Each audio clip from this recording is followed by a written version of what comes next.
മാനവീയ വീതിയിൽ വീണ്ടും സംഘർഷം. ക്രിസ്മസ് ആഘോഷിക്കാനെത്തിയ യുവാക്കളിൽ ചിലർ വാഹനം തടഞ്ഞതാണ് സംഘർഷത്തിൽ കലാശിച്ചത്. സംഭവത്തിൽ 4 പേർക്കെതിരെ കേസെടുത്തു. സുലേഖ ശശികുമാറുണ്ട് വിവരങ്ങളുമായി. സുലേഖ, ഈ ഒരു സംഘർഷത്തിലേക്ക് എത്താനുള്ള സാഹചര്യം എന്തായിരുന്നു? ഇപ്പോൾ നിലവിൽ 4 പേർക്കെതിരെ കേസെടുത്തു എന്നാണ് മനസ്സിലാക്കുന്നത്.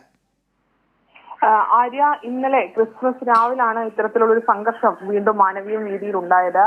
ഈ കാർ പാർക്കിങ്ങുമായി ബന്ധപ്പെട്ടിട്ടുള്ള ഒരു തർക്കം അതാണ് സംഘർഷത്തിലേക്ക് കടന്നതെന്നാണ് മനസ്സിലാക്കാൻ കഴിയുന്നത്.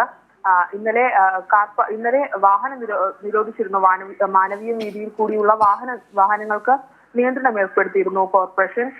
ഈ സമയത്താണ് ഒരു സംഘം യുവാക്കൾ അവിടെ എത്തുകയും കാർ പാർക്കിങ്ങിന് വേണ്ടി ഇത്തരത്തിൽ തർക്കം പിരിക്കുകയും ചെയ്യുന്ന ഒരു സാഹചര്യം ഉണ്ടായിരുന്നത്.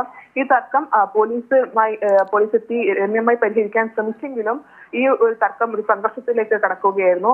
ഈ സംഘർഷത്തിൽ ASIക്ക് അടക്കം പരിക്കേറ്റിട്ടുണ്ടെന്നാണ് മനസ്സിലാക്കാൻ കഴിയുന്നത്. ഇന്നലെ ക്രിസ്മസ് ആഘോഷിക്കാൻ എത്തിയ യുവാക്കളാണ് മാനവീയ വീതിയിൽ ഇത്തരത്തിലുള്ളൊരു സംഘർഷം ഉണ്ടാക്കിയത്. ഈ സംഘർഷത്തിൽ 4 പേരെ ഇന്നലെ തന്നെ പോലീസ് കസ്റ്റഡിയിൽ എടുത്തിരുന്നു.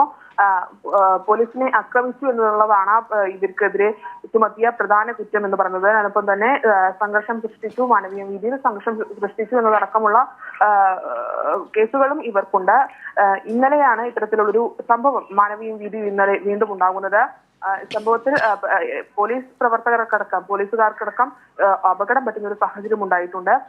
നിലവിൽ 4 പേരെ കസ്റ്റഡിയിൽ എടുത്തിട്ടുണ്ട്. ഇവരെ ഇപ്പോൾ മ്യൂസിയം പോലീസ് സ്റ്റേഷനിലാണ് ഇവരുള്ളത്. ഇവർക്കെതിരെ പോലീസിനെ ആക്രമിച്ചു എന്നതടക്കമുള്ള കുറ്റങ്ങൾ ചുമത്തിയാണ് കസ്റ്റഡിയിൽ എടുത്തിട്ടുള്ളത്.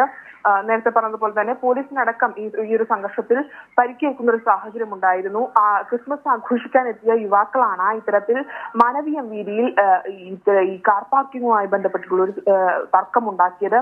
കാർ ഈ മാനവീയം വീതിയിൽ കയറ്റണമെന്നും മാനവീയം വീതിയിൽ പാർക്ക് ചെയ്യണമെന്നതായിരുന്നു ഈ സംഘർഷം സൃഷ്ടിച്ച യുവാക്കളുടെ ആവശ്യം. പോലീസ് രമ്യമായി പരിഹരിക്കാൻ ശ്രമിച്ചെങ്കിലും ഒരു സംഘർഷത്തിലേക്ക് കടക്കുകയായിരുന്നു. ആര്യ, ശരി. മാനവീയം വീതിയിൽ വീണ്ടും സംഘർഷം. ക്രിസ്മസ് ആഘോഷിക്കാനെത്തിയ യുവാക്കളിൽ ചിലർ വാഹനം തടഞ്ഞതാണ് സംഘർഷത്തിൽ കലാശിച്ചത്. സംഭവത്തിൽ 4 പേർക്കെതിരെ കേസെടുത്തിട്ടുണ്ട്. വിവരങ്ങളാണ് സുലേഖ ശശികുമാർ നൽകിയത്.